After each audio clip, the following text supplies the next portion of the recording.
ప్రభువా, దయగల మా తండ్రి నీకు వందనాలు, స్తోత్రాలు.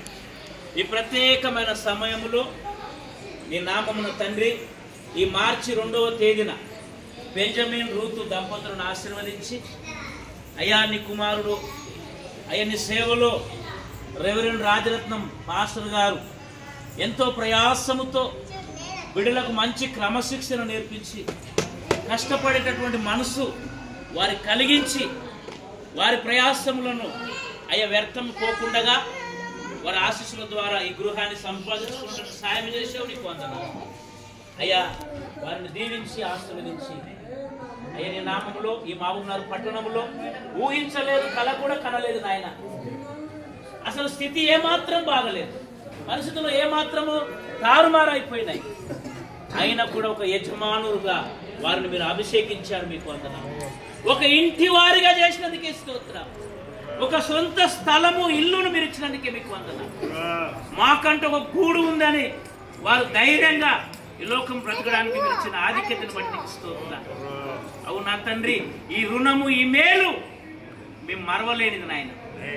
నీ బిడ్డల పట్ల మీరు ఎప్పుడు దయ చూపే దేవుడు, కృప చూపే దేవుడు, కరుణ కటాక్షములను అనుగ్రహించే దేవుడు, నీకు స్తోత్రములు కలుగును గాక. యేసయ్య నీకు వందనాలు. ఇంటిలో మీరు ఉండండి, మీ సన్నిధి ఉంచండి, నీ దేవదూతల్ని కాపుదల ఉంచండి, ఎల్లప్పుడూ కంచె కాపుదల మీరు అనుగ్రహించండి. ఏ నరుని దృష్టి కూడా ఇక్కడ ఉండకుండా సాయం ఇచ్చేయండి. ఏ దుష్ట శక్తులు రాకుండా సాతాను బంధకములను, నరుని దృష్టిని, శత్రువుని సమూహమును యేసు నామములో గద్దిస్తున్నా. ఓ పవిత్రపరచండి నాయన, ఓ పరిశుద్ధపరచండి నాయన. ఈ స్థలమును, ప్రతి స్థలమును, ఈ 210 గజముల స్థలమును, ఈ కంపౌండ్ అంతటిని నీ రక్త ప్రోక్షణలో ప్రోక్షించండి, నీ రక్తముతో ప్రోక్షించండి. ప్రతి ఇటుకను మీరు ముట్టండి, సిమెంట్ను ముట్టండి, ఈ సీకులను ముట్టండి, ఈ సమస్తమైనటువంటి ఆవరణం అంతటి మీరు ముట్టమని ప్రార్థిస్తున్నాను. నీ రక్తములో బంధించండి నాయన, నీ హస్తములో కబంధ హస్తములో బంధిస్తున్నాం. యేసయ్య నీకు వందనాలు. ఆనందం నిలయముగా అభిషేకించండి అయ్యా, సంతోష నిలయముగా మీరు అభిషేకించండి. అనేకులకు ఆహారం పెట్టే ఇల్లుగా, అనేకులకు అన్నం పెట్టే ఇల్లుగా, అనేకులకు మంచి ఇచ్చే ఇల్లుగా మీరు ఆశీర్వదించబోతున్నందుకు స్తోత్రాలు. దేవానికి వందనాలు. ఎంతో ప్రయాసపడ్డారు నాయన, ఎన్నో సంవత్సరాల నుంచి నాయన. ప్రభు ఎంతో ప్రయాసముతో, దుఃఖముతో, కష్టములో ప్రభు వారు ప్రయాసపడ్డప్పుడు మీరు నాయన కష్టార్జితమును అనుభవించుటకు అయ్యా, వారి కష్టార్జితమును కష్టపడి చెమటోడ్చిన డబ్బును మీరు చేతికించుటకు సహాయం చేసినందుకే వందనాలు అయ్యా. అన్ని విషయాలను కృప చూపినందుకే స్తోత్రాలు అయ్యా. స్థలం విషయంలో, ఇంటి విషయంలో, బ్యాంక్ లోన్ విషయంలో, అన్ని విషయంలో మీరుండి ముందు నడిపించినందుకే నీకు స్తోత్రాలు అయ్యా. మాకు కావాల్సిన జ్ఞానం ఇచ్చినావు, నీకు వందనాలు అయ్యా. నీవు ఇచ్చిన తెలివిని బట్టి నీకు స్తోత్రాలు అయ్యా. మరి బ్యాంక్ లోన్ విషయంలో సన్నిని కూడా మీరు వాడుకున్నారు, మీకు స్తోత్రాలు. ఆ కుమారుని కుటుంబాన్ని మీరు దీవించారు.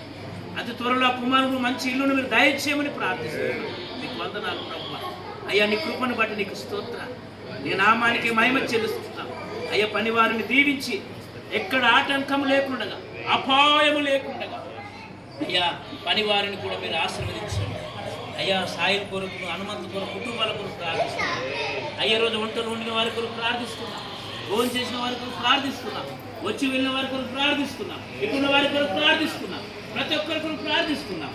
ఎవరైతే ఇల్లు లేకుండా ఉన్నారు, సొంత గృహాలు లేని వారు ఉన్నారు, వారందరికీ యేసు నామములో ఇల్లును అనుగ్రహించమని ప్రార్థిస్తున్నాం అయ్యా. ఈ రాత్రికాల సమయంలో సేవకులందరినీ బట్టి మాకు ఇచ్చిన శ్రేష్టమైన సమయాన్ని బట్టి తీస్తూ నేను నామాన్ని గణపరుస్తూ ఇప్పటి నుంచి ఆయన ఇంటిని ఆశీర్వదించి దీవించి మా అందరికీ సంతోషంలో పాలుపంపులు ఇచ్చినందుకు స్తోత్రాలు చెల్లిస్తాం అయ్యా. దయగల మా తండ్రి, నీ కృపా సమాధానానికి సమర్పణ చేస్తున్నాం.